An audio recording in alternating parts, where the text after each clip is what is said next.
பார்த்து முதல்ல உன் பாவங்கள் மன்னிக்கப்பட்டதுன்னு சொல்கிறாரு.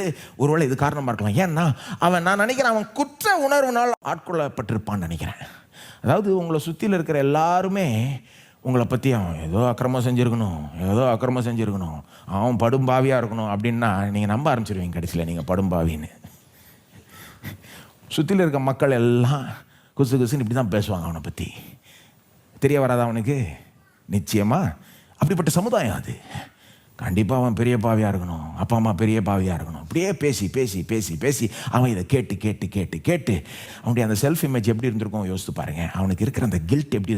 உங்களை பார்த்து நான் 10,000 முறை ஒரு காரியத்தை சொன்னாலும் நம்பிடுவீங்க. நீங்கள் உண்மை இல்லைன்னா கூட நம்பிடுவீங்க. ஏன்னா நம்ம அப்படி தான் அநேக நேரத்தில் பொய்களை திரும்ப திரும்ப கேட்டாலே நம்பிடுவோம். ஜாக்கிரதையாக இருக்கும்.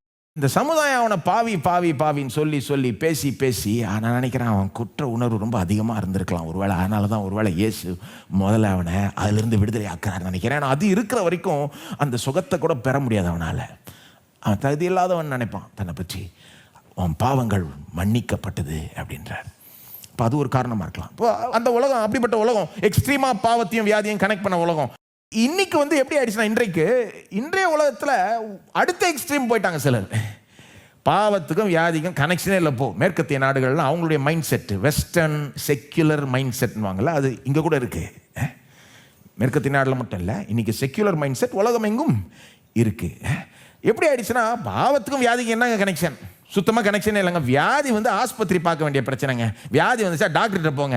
பைபிள், இயேசு இதெல்லாம் வியாதிக்கு அதுக்கு சம்மந்தமே கிடையாதுன்ற மாதிரி சிலர் போயிட்டாங்க. எந்த கனெக்ஷன்? அந்த காலத்தில் ஓவராக கனெக்ட் பண்ணிவிட்டாங்க. இந்த காலத்தில் பாவத்துக்கும் வியாதிக்கும் கனெக்ஷனே இல்லைன்ட்டாங்க. ஆனால் கிறிஸ்தவம் என்ன சொல்லுது? இருக்குது, கனெக்ஷன் இருக்குது. இந்த எக்ஸ்ட்ரீமும் தப்பு, இந்த எக்ஸ்ட்ரீமும் தப்பு. என்ன மாதிரி ஒரு கனெக்ஷன் இருக்குது பாவத்துக்கும் வியாதிக்கும்?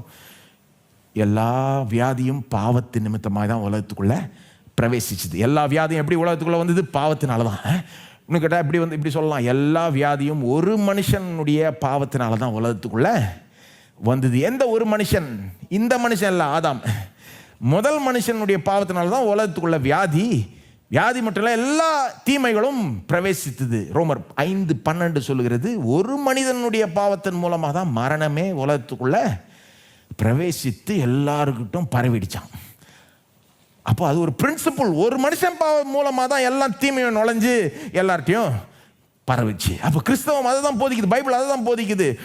அவன் பெரிய பாவியா, அவன் அப்பா அம்மா பாவியான்னு நினைக்கக்கூடாது. அதை விட்டுட்டு எப்பா இது மனுக்குலமே பாவத்தில் இருக்கு, உலகமே விழுந்து போன ஒரு உலகமாக இருக்குது, அதனால தான் வியாதி இருக்குன்றதை நாம் கிறிஸ்தவர்களாகிய நாம் உணரணும்.